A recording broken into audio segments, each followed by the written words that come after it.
super animated and energetic when they tell a story, and it's fun to listen to them. And then there's the people. When they start talking, all of a sudden there's a crowd gathered around them because the people who know them know that what they're going to say is going to turn into this great story. And of course, those people feed off of that and kind of embellish it and really get into it. There's a His House alumnus named Brett Fitzgerald. And he was connected with both the His House here and the one at Ferris State. And Brett could tell an engaging 15 to 20 minute story about something as simple as why he used Dawn dish detergent to wash his hair. And people would just be enthralled for 20 minutes and telling a story about that. And some people are just master storytellers. They can see the story in any situation. You say, hey, how was your weekend? And then all of a sudden you're caught into story time. And they might even tell you a little moral of the story that they learned. And I am not one of those people. I really, really wish that I was. But I'm not one of those. Storytelling is not one of my natural fortes. And I worked really hard trying to partner with God to develop my communication skills over the years. But when someone asks me a personal question, my natural tendency is to be the king of one-word answers. You know, how are you doing? Good. How was that event last week? Oh, it was really good. How was life? Oh, it's busy. Yeah, Heather hates that about me. But over time, I've realized there's a couple reasons why that's my default tendency. And one reason is because when I was in college, when I tried to share something, to tell a little story about a situation or something I was thinking, there were a number of occasions when my friends just kind of interrupted as if they forgot I was talking. Or like their body language just showed that they were not interested at all. And this is before social media. This is before smartphones, before cell phones. So they didn't really have an excuse to be distracted. I could have responded to that by really digging in and studying how to become a good storyteller and learn that and develop that skill. But because I didn't really have someone telling me something better to do, I went the other way. And said to myself, fine, if people don't care what I have to say, I'm just going to not share what's going on inside. And in general today, a lot of people seem to ask, how's it going? Or what's up? And they don't expect you to answer. Like, it's a greeting. Like, they'll say the words as they're passing you in the hallway. They're not even going to slow down long enough for you to give more than a one-word answer to that. And so I've developed this tendency of giving a one-word answer or a summary sentence. I figured if they actually care, they'll ask some follow-up questions and kind of pull it out of me. And they'll show the body language that they're actually interested in what I have to say. And unfortunately, it's a habit that's carried over into relationships where I know people truly care. But it's my default starting point. Even if I have something more I want to say, I just feel like it's supposed to be pulled out of me. The other reason I've observed in my life about why I tend to give a surface answer is because sometimes I haven't actually processed how I think or feel. And when someone asks, how are you really? Sometimes I know exactly how I am because maybe something big's going on and I've been thinking about it. Maybe I recently have had a good reflection time. So it's right there.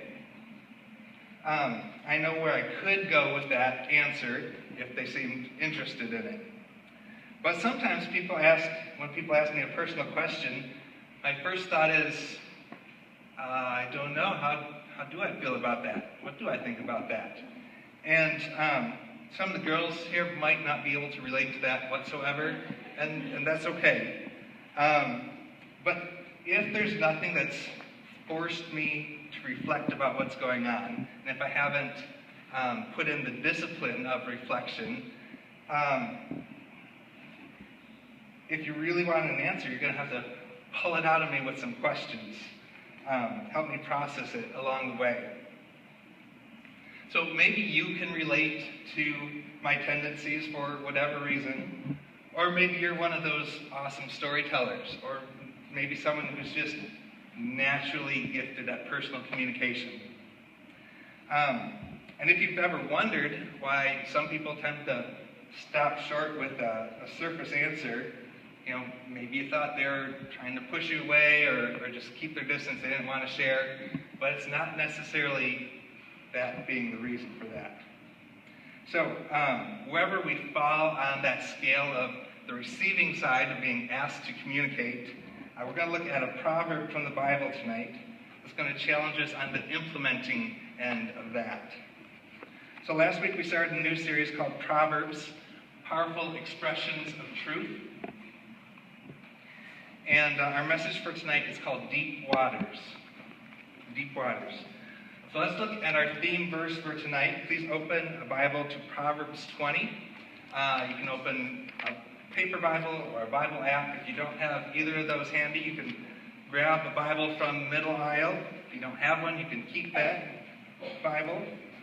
And we're just going to have a single verse for our theme passage tonight. I still encourage you to turn to it, just for the sake of practicing looking at things for ourselves in the Bible instead of just trusting what other people say about it.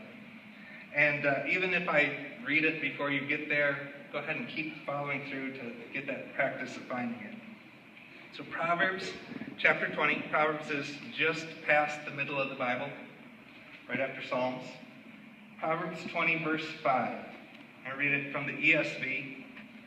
It says, "The purpose in a man's heart is like deep water, but a man of understanding will draw it out." So, if you're looking at that in your Bible, just check the context. Look at verse 4 right above that. It's talking about the consequences of laziness. Verse 6 right after that is talking about loving kindness and faithfulness. So two completely different topics than the one we're going to focus on. So this sentence in verse 5 is the whole context for this. It's just a one-line proverb, and a lot of the proverbs are set up that way. The purpose in a man's heart is like deep water, but a man of understanding will draw it out. So let's pull out the wisdom and application of this proverb by looking at some of the different pieces of it. We're going to start with the idea of deep water. So living here in Michigan in the 21st century, when we think of deep water, we're probably going to think of this picture. Those deep blue areas are deep water. That's what we think of here in Michigan. And we think, hey, don't jump out of the boat unless you're a really good swimmer because that's deep water. Hey, it's dangerous. Be careful. But that's not what someone in Israel would have thought about deep water 3,000 years ago. If you said deep water to a citizen of Solomon's kingdom, they probably would have thought this. And that is not Tatooine. This is in Israel. This is a well at Beersheba in Israel. And we're going to talk about the well, but I want to give you a little background about this place in particular. Beersheba is the place where Abraham, who's the father of all the Jews, dug a well and made a treaty with King Abimelech of the Philistines. That was in Genesis 21:31. That was 1,000 years before Solomon, so that was about 4,000 years ago. And Beersheba was the southernmost city in ancient Israel, right on the edge of the Negev desert, which extended to the south. And Jerusalem, where Solomon wrote this proverb, was a bit greener than this area, but this was only 60 miles from Jerusalem. So people would have been very familiar with Beersheba. Let me explain what that name Beersheba means. Beer means well in Hebrew. It's not talking about an alcoholic drink. Beer means well. So anytime you read in the Old Testament about a place named Beer something, it's named that because it was a community founded around a well. That's how they set up the community, so they needed water. And Shiva, or Shiva, means oath, or seven. It means oath or seven, depending on the context. So in Genesis 21, Abraham gave Abimelech 7 lambs, and Abimelech made an oath to Abraham that his army wouldn't steal and seize this well away from Abraham, because apparently it happened once already. So this name has a double meaning. It was for an oath, and it was for the 7 lambs that Abraham offered. So this photo depicts a reconstruction based on the archaeological foundations they found, what Beersheba might have looked like at the time of Abraham. It's got a built-in watering trough here in front of the well. It's got some shade over the water so it doesn't evaporate as quickly in the desert sun. And something that wasn't there, I'm pretty sure, in Abraham's time was this deck and railing so tourists can look down the well. That probably wasn't there during Abraham's time. This particular well was 230 feet deep. And it got its water from an aquifer way down in the rock layers. So if this was Abraham's well, if its original depth was anything close to that, 230 feet, and you dug that out by hand, you can imagine why this peace treaty with the Philistines was pretty important. You named the place the Well of Oath, Beersheba. I also found a really old photo of another well in Beersheba, and this is from a book published in 1894. And it said there are actually 7 wells in Beersheba, which is kind of fitting. And 2 of them were larger diameter, and 5 of them were smaller diameter. The first well that we saw was a smaller diameter one. This is one of the larger diameter ones, and you can't really tell the scale here, but it's 12 feet across in diameter. So it is a massive well. And notice how it's deeply grooved around the lip of the well. That's from 4 millennium of ropes pulling buckets of water against the rock. So it's been deeply grooved by that. And it doesn't say how deep the bottom of this well was. Probably the guy taking pictures in 1894 didn't have a good way to measure that. But he said he recorded that the surface of the water was 40 feet below ground level. So that's some deep water. So which one was Abraham's original well? We don't really know. It may have been the one in the first picture because of its proximity to the settlement there and the houses. Or they may have just picked that one to be Abraham's well because it was the best location to bring tourists to of the 7. I don't know. But this gives us a context of what deep waters meant to Solomon. And to King Solomon, Abraham would have been his direct ancestor, and Abraham was like the founding father of this nation that was 1,000 years old. So these wells in particular may have had some real significance to King Solomon as he was writing about this. So deep water was not a danger zone. Be careful, there's deep water there. It was a source of life. So it was water in the desert. And it was deep water, so it took some effort to get the water out. Imagine pulling that bucket of water up 40 feet a number of times every day so you got the full supply of water that your family and your flocks needed for each day. So symbolically, deep water represents life and refreshment, but it takes some work to draw it out. Deep water represents life and refreshment, but it takes some work to draw it out. The purpose in a man's heart is like deep water, but a man of understanding will draw it out. So let's briefly consider some other words here. How about purpose and heart? The word heart in Hebrew is a lot like the way we use it today. It was physically the blood pumping organ, but also it represented our emotions, it represented our will and even our intellect. And purpose refer to our plan, our advice, our schemes. It's what drives us, what motivates us. So the purpose in a man's heart represents what's really going on inside someone. The purpose in a man's heart represents what's really going on inside a person, not just the surfacey stuff. The purpose in a man's heart is like deep water, but a man of understanding will draw it out. And just a side note, the word man here isn't specific to males in this context. In ancient Hebrew language, they didn't have a gender non-specific term for person or human. It was just man, and until the last half century, nobody cared about that. That's just the way it was. It was just man. So it's just talking about a person here, not specifically a guy. And it's talking about a person of understanding. The word understanding refers to our insight, wisdom, ability, and skill. So it wasn't just our knowledge. It refers to our wisdom, our insight, our ability, and skill.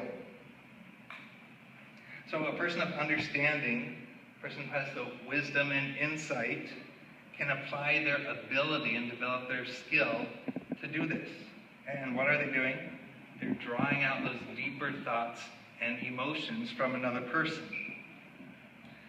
One commentary note I read said that, concluded that this proverb was talking about the importance of having good counselors in our lives. And the context was suggesting professional counselors.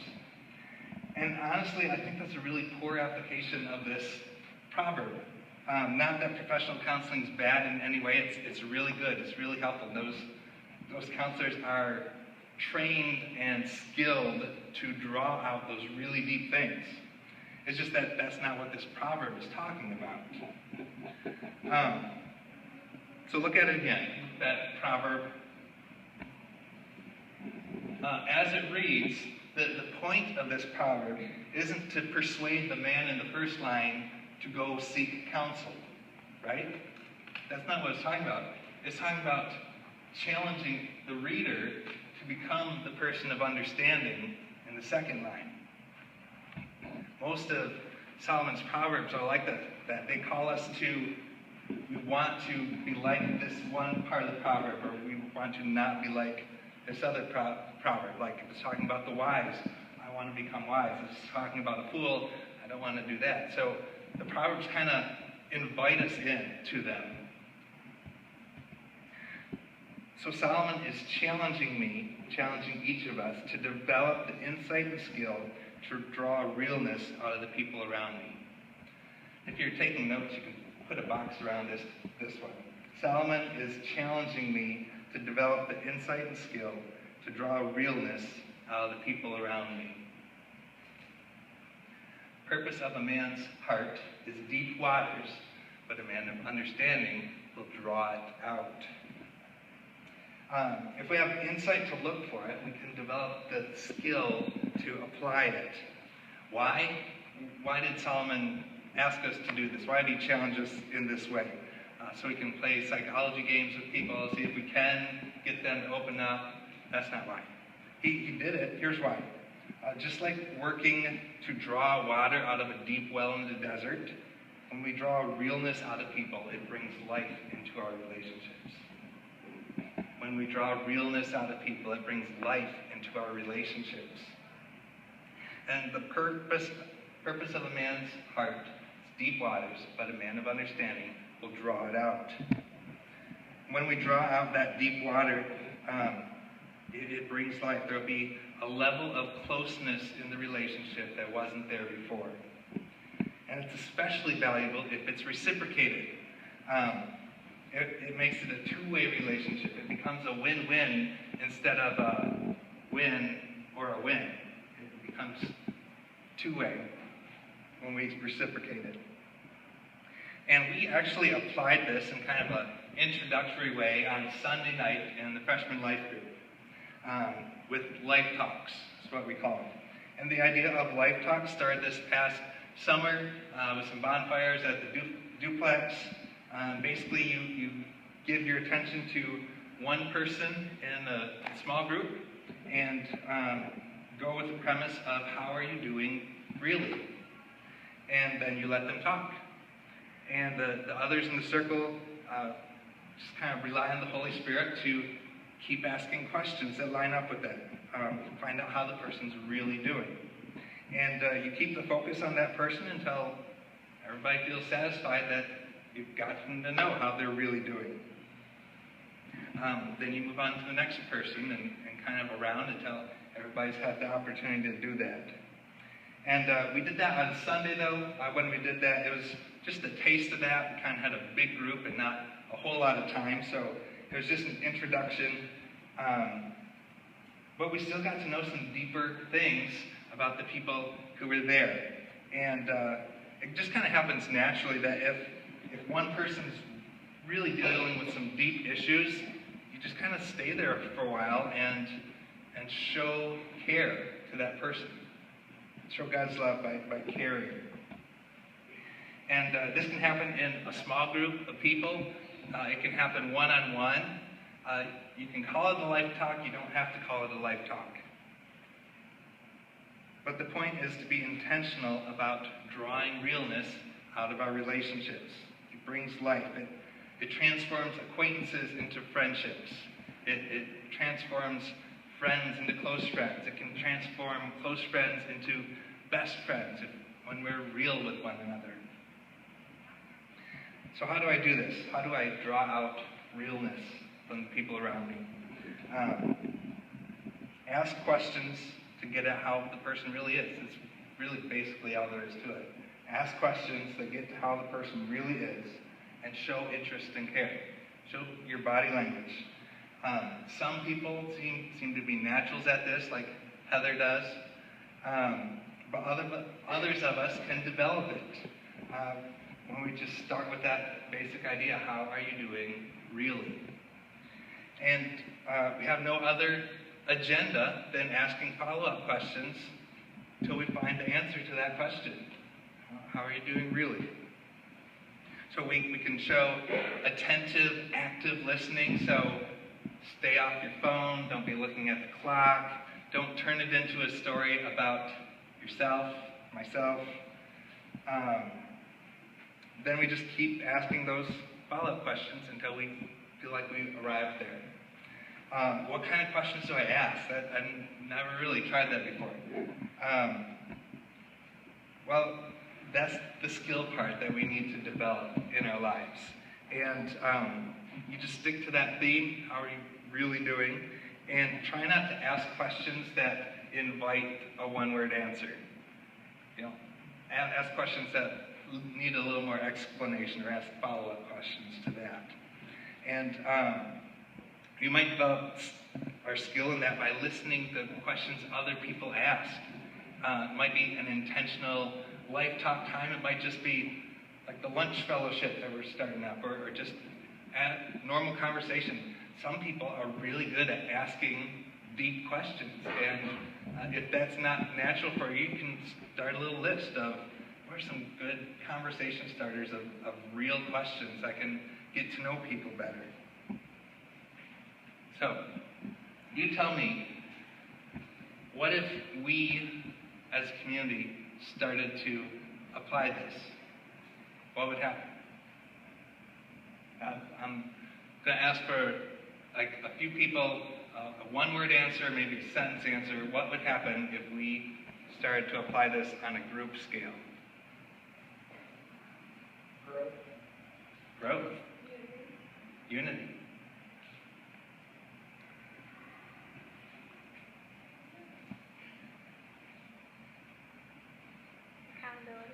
Accountability.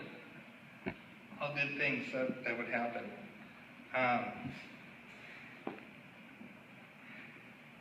The purpose in a man's heart is deep waters, but a person of understanding will draw it out.